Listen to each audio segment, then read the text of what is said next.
To London and be joined by James Chappell, the Chief Technology Officer and co-founder of Digital Shadows, a cybersecurity company.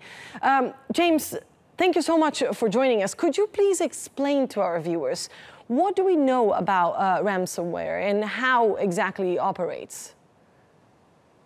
So typically ransomware is a type of computer virus that is usually criminal in nature, so it's used by criminals to extort money from the victims. When it executes, when it infects a computer, it encrypts all the files on the disk of that computer and then makes it so that only a payment of some Bitcoin money, typically in Bitcoins, can be used to decrypt them again. And that appears what seems to be happening in this particular attack. And can we draw connections between this attack and others that we've witnessed in the past? Probably one of the closest to this would be the attack, the global attack, which was named WannaCry, which occurred sort of 3 weeks ago now. That had it was similar, a computer infection that encrypted the files of computers that were infected, and it was a global attack in nature. And it does seem that this has some of the same hallmarks. It's across many different countries. The methods by which it is spreading is slightly different, so it's not exactly the same. But the broad idea of it, the idea of encrypting files for a ransom, is very similar to that attack. And what do we know about who may be behind this operation this time around?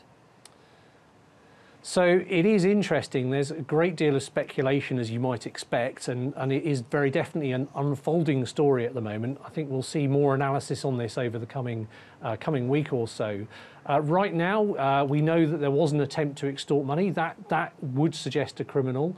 However, the exploit does seem to be quite sophisticated, and it does seem to be focused on one country in particular. And it's fair that people are considering one option as being potentially a nation-state attack, a government attack. What are we likely to see now? What kind of measures could be taken to prevent these kinds of attacks?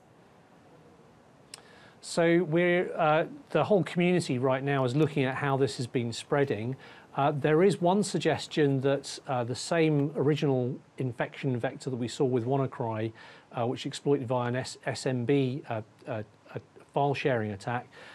So I think, again, sort of securing your computers that are facing to the internet remains a very, very important thing. Now, of course, a lot of those were secured after that attack, so hopefully the spread won't be quite as bad as that. It does seem that email might be a vector in this particular attack. We have seen some suggestions that the first infection is via an email.